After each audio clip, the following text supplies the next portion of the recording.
Hi hello ನಮಸ್ಕಾರ friends, MP ಕನ್ನಡತಿ ವರಲಕ್ಷ್ಮಿ ಚಾನಲ್ಗೆ ಎಲ್ಲರಿಗೂ ಸ್ವಾಗತ. ಇದು ಎರಡನೇ ಭಾಗ ಕಾಲಭೈರೇಶ್ವರನ ಟೆಂಪಲ್ ಬಗ್ಗೆ ಮಾಹಿತಿ ನೀಡ್ತಾ ಇರೋದು. ಫ್ರೆಂಡ್ಸ್, ಇಲ್ಲಿ ತುಂಬ ಪ್ರಾಮುಖ್ಯತೆ ಹೊಂದಿರುವ ವಿಷಯ ಏನಂತಂದರೆ ಬಸಪ್ಪ ಪಾದ ಕೊಡೋದು ಮತ್ತು ದಾಟೋದು ಇಲ್ಲಿ ಪ್ರಾಮುಖ್ಯತೆಯನ್ನು ಒಳಗೊಂಡಿರೋದು, ತುಂಬ ವಿಶೇಷತೆಯನ್ನು ಒಳಗೊಂಡಿರುತ್ತೆ.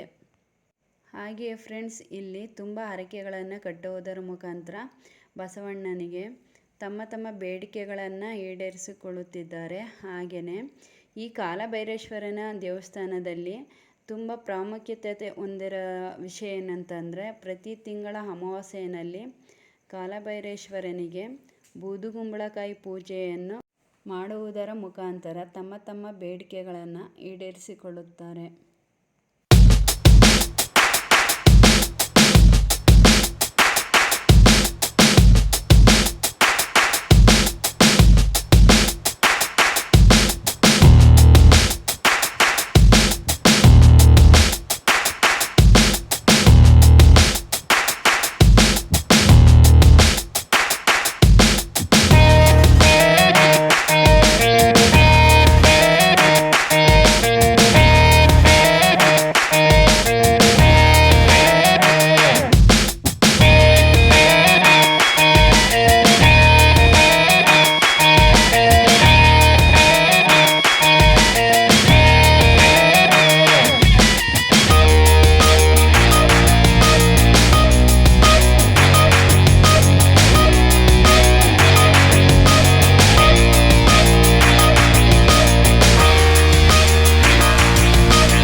ಫ್ರೆಂಡ್ಸ್, ಬಸವಣ್ಣ ನೋಡಿಕೊಳ್ಳುವವರು ಬಸವಣ್ಣನ ಬಗ್ಗೆ ಅವರು ತಿಳಿದುಕೊಂಡಿರುವಂಥ ವಿಷಯನ ಅವ್ರ ಬಾಯಿಂದಲೇ ಅವ್ರು ಏನು ಹೇಳ್ತಾರೆ ಅದನ್ನು ತಿಳಿದುಕೊಳ್ಳೋಣ ಬನ್ನಿ.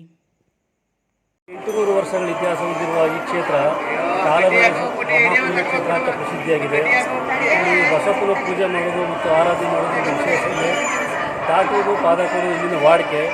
ಇಲ್ಲಿ ಲಕ್ಷಾಂತರ ಜನ ಭಕ್ತರು ಹೊಂದಿದ್ದಾರೆ ಬಸಪ್ಪ. ಹಾಗೂ ಮನೆತನ ಸಾವಿರಾರು ಮನೆತನ ಇದೆ. ಇಲ್ಲಿ ಜಾತಿ ಜನಾಂಗ ಪ್ರತಿಯೊಂದಕ್ಕೂ ಮುಕ್ತ ಅವಕಾಶ ಇದೆ.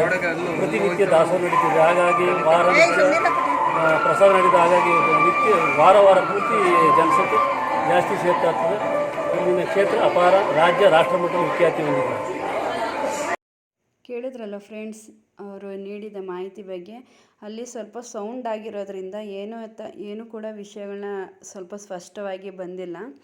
ಹಾಗೆ ಇದು ತೋರಿಸ್ತಾ ಇರೋದು ಮನೆ ಕೂಡ ಒಂದು ಬಸವಣ್ಣನಿಗೆ ವಿಶ್ರಾಂತಿ ನೀಡೋದಕ್ಕೋಸ್ಕರ, ವಿಶ್ರಾಂತಿ ತಗೊಳ್ಳೋದಕ್ಕೋಸ್ಕರ, ಅದಕ್ಕಾಗಿಯೇ ಈ ಮನೆನ ಕಟ್ಟಿಸಿದ್ದಾರೆ. ನೋಡೋಣ ಬನ್ನಿ ಫ್ರೆಂಡ್ಸ್, ಯಾವ ರೀತಿ ಇದಕ್ಕೆ ವ್ಯವಸ್ಥೆ ಮಾಡಿದ್ದಾರೆ ಅಂತೇಳಿ ತಿಳಿದುಕೊಳ್ಳೋಣ. ಈ ರೀತಿ ಬಸವಣ್ಣನಿಗೆ ಒಂದು ಸುಸರ್ಜಿತವಾದ ವ್ಯವಸ್ಥಿತವಾದ ಒಂದು ಮನೆಯನ್ನು ಕಟ್ಟಿ ಅದಕ್ಕೆ ತುಂಬ ವ್ಯವಸ್ಥಿತ ರೀತಿಯಲ್ಲಿ ನೋಡಿಕೊಳ್ತಿರ್ತಾರೆ, ಯಾವುದೇ ರೀತಿ ತೊಂದರೆ ಇಲ್ಲದಂಗೆ. ಹಾಗೆಯೇ ಪ್ರತಿಯೊಂದು ಬಸವಣ್ಣನು ಮರಣ ಹೊಂದಿದ ನಂತರ ಈ ರೀತಿ ಗದ್ದುಗೆಯನ್ನು ಮಾಡಿ ಪ್ರತಿ ವಾರವೂ ಇದಕ್ಕೆ ಪೂಜೆಯನ್ನು ನೆರವೇರಿಸಿರ್ತಾರೆ. ಹಾಗೆಯೇ ಪ್ರತಿಯೊಂದು ಮರಣ ಹೊಂದಿದ ಬಸವಣ್ಣನ ಪ್ರತಿಯೊಂದಕ್ಕೂ ಕೂಡ ಒಂದೊಂದು ಗದ್ದುಗೆಯನ್ನು ಸ್ಥಾಪನೆ ಮಾಡಿ ಅಲ್ಲಿ ವಾರ ಮತ್ತು ವಿಶೇಷತೆ ದಿನಗಳಲ್ಲಿ ಎಲ್ಲದಕ್ಕೂ ಕೂಡ ಪೂಜೆಯನ್ನು ಅಲ್ಲಿ ಮಾಡ್ತಾ ಇರ್ತಾರೆ.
ಇಲ್ಲಿ ಪ್ರತಿದಿನ ದಾಸೋಹನೂ ಕೂಡ ಇರುತ್ತದೆ. ಇಲ್ಲಿ ಬಂದಂಥ ಭಕ್ತಾದಿಗಳಿಗೆ ಪ್ರತಿದಿನವೂ ಇಲ್ಲಿ ಪ್ರಸಾದ ವಿನಿಯೋಗ ಕೂಡ ಇಲ್ಲಿ ಇರುತ್ತೆ. ಹಾಗೆ ಕೊನೆಯದಾಗಿ ಈ ರಥದ ಬಗ್ಗೆ ಮಾಹಿತಿ ನೀಡುವುದಾದರೆ, ವರ್ಷ ನಡೆಯುವ ಜಾತ್ರೆಯ ಕೊನೆಯ ದಿನ ಈ ರಥವನ್ನು ಎಳೆಯುವುದರ ಮುಖಾಂತರ ಈ ಜಾತ್ರೆಗೆ ಮುಕ್ತಾಯ ನೀಡುತ್ತಾರೆ. ನೋಡಿದ್ರಲ್ಲ ಫ್ರೆಂಡ್ಸ್, ಈ ಕಾಲಭೈರೇಶ್ವರ ಟೆಂಪಲ್ ಬಗ್ಗೆ ಮತ್ತು ಬೂದುಗುಂಬಳಕಾಯಿ ಪೂಜೆಯ ಬಗ್ಗೆ, ಹಾಗೆಯೇ ಬಸವಣ್ಣನ ಪೂಜೆಯ ಬಗ್ಗೆ, ಅದರ ಮಾಹಿತಿ ಬಗ್ಗೆ ತಿಳ್ಕೊಂಡ್ರಲ್ಲ ಫ್ರೆಂಡ್ಸ್. ಈ ವಿಡಿಯೋ ನಿಮಗೆ ಇಷ್ಟ ಆದರೆ ಲೈಕ್ ಮಾಡಿ, ಶೇರ್ ಮಾಡಿ, ಹಾಗೆ ಸಬ್ಸ್ಕ್ರೈಬ್ ಮಾಡಿ ನಮಗೆ ಎಲ್ಲ ರೀತಿ ಸಪೋರ್ಟ್ ನೀಡಿ ಅಂತ ನಿಮ್ಮಲ್ಲಿ ಕೇಳ್ಕೊಳ್ತಿದ್ದೀವಿ ಫ್ರೆಂಡ್ಸ್. Thank you friends.